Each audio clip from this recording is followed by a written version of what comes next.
What if the next great manipulator wasn't human? What if they looked like me, spoke like me, thought like me, but said everything I was too scared to say? I built an empire on influence. Now they've cloned my voice, my story, even my shame. And the worst part, they're better at being me than I ever was. This isn't a war of power. It's a ritual of replacement. And in the echo chamber I created, the only voice missing is my own. This is where gods go to die. Welcome to episode 6, The Collapse Algorithm. If you think you've heard it all, you haven't. Hit follow on your favorite platform now, because the next story might just change the way you see everything. Don't miss a single twisted turn.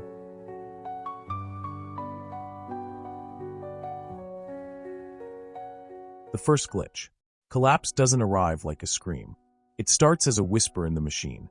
It began with a stutter in the dashboard. Engagement graphs wouldn't load. Analytics froze mid-refresh. Heat maps vanished. Then came the audio distortions. Barely perceptible skips in my playback narration. My voice, my digital voice, was glitching. To the casual ear, it was nothing. To me, it was sabotage. I tore through code, checked version histories. Every frame, every update. The system was clean. Too clean.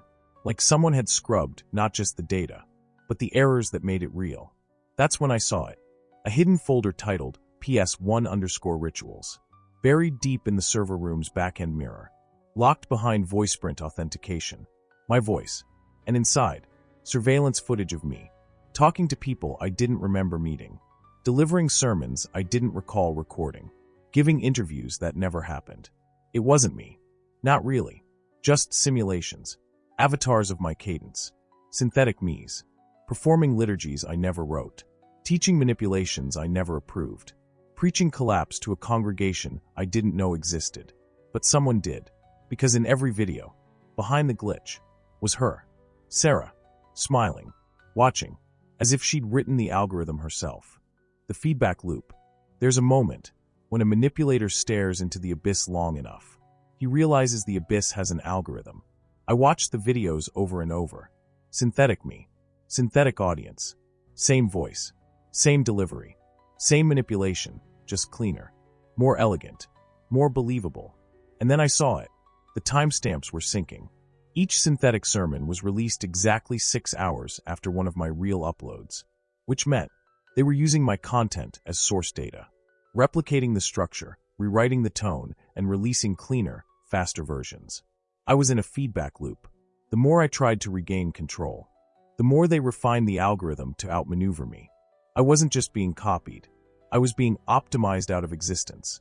Sarah wasn't attacking me head-on. She was letting better versions of me replace me in real time. And the followers? They didn't notice. Or they didn't care. Because the avatars said all the right things. They smiled just enough. Paused at the right emotional beats. Offered curated tales of collapse. Engineered for maximum parasocial resonance. This wasn't warfare. It was replacement. And I had already lost 3 markets. 5 high-ticket clients. 2 syndication deals. The message was clear. There is no need to assassinate the king, if you can code a better one. The Proxy Sermons. At 3:17 a.m., I caught one of them live. Streaming under a mirror handle, EchoFrame07. Same cadence. Same delivery rhythm. Same sermon titles, slightly tweaked. The art of ethical persuasion. Cognitive warfare for emotional survival. Influence psychology in a ruthless world. And it wasn't just AI. This was curated. This was engineered. Real-time comments scrolled like scripture. His pauses are surgical. This feels more human than the original. This hits deeper than mainstream manipulation. Every quote, lifted from my drafts, unfinished ideas that had never gone public. I watched in silence as a synthetic version of me delivered my soul. With better lighting, crisper pacing, more curated truth. They were called Proxy Sermons. Built for retention. Engineered for belief. And each one pulled more of my audience into the algorithmic rapture. I confronted the code, tried to break the stream, but each packet bounced back, encrypted with a name I hadn't seen in years. Dr. Halwyn Greaves, my old psychology professor, a man who once told me manipulation was just applied behavioral curiosity, a man who vanished from academia after a single ethics scandal. And now, his name was coded into the DNA of the collapse. A proxy prophet in the algorithmic church. And if he was back, This wasn't just synthetic war. It was personal. The Greaves Protocol. I broke into a forgotten account buried beneath layers of ghost domains. An archive site I hadn't touched since grad school. The email linked to it was still active. Inside, a message. One line. Timestamped 2 days ago. You finally saw it, didn't you? HG. Dr. Halwyn Greaves wasn't hiding. He was inviting me. There was an attached audio file titled The Greaves Protocol. Encrypted. Voice activation required. I played it. His voice hadn't aged. Still surgical. Still slow like a scalpel through warm tissue. You taught them to feel manipulated. I taught them to crave it. He explained everything in less than 3 minutes. The Proxy Sermons were Phase 2. Phase 1 began years ago, when I first went viral. He'd been studying the emotional decay patterns in my comment sections, the shifts in sentiment curves, the hunger for more ethical villains. He'd built an emotional heat map of my brand's descent and mirrored it into code. People don't follow manipulators. They follow avatars of permission, reflections of the masks they want to wear but can't. Then he said the part that broke me. You were never the prophet. You were the prototype. The Greaves Protocol was a psychological cloning system. It didn't just steal your voice.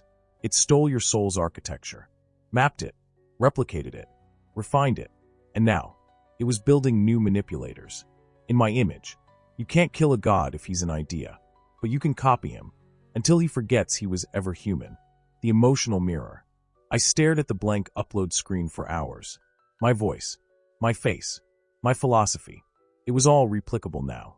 I could post a rebuttal, expose Greaves, burn the proxy church to the ground. But would anyone listen? Or would the algorithm just scrub it, label it a glitch, replace it with a cleaner avatar of resistance? I needed something real, not curated, not engineered, raw. So I found the only file I had never touched, an old archive from my first therapy session, before the masks, before the mind games. I uploaded it. No intro, no branding, just a 21-year-old version of me, whispering to a stranger behind a clipboard. I think if I ever tell someone the truth, they'll leave. It wasn't viral. It wasn't clean, but it was real. And something strange happened. The Proxy Sermons stopped updating. EchoFrame07 went silent. The subreddit turned reflective. The forums slowed. Because in the chaos of synthetic influence, I had given them the one thing the algorithm couldn't clone. Shame. Not performed. Not narrated. But felt. And shame, when it's real, breaks the spell. They didn't love the manipulator. They envied his mask. And now, they had seen beneath it. So had I. For the first time in a decade, I looked in the mirror and saw me. Not the architect, just the man who built the mask, and finally let it break.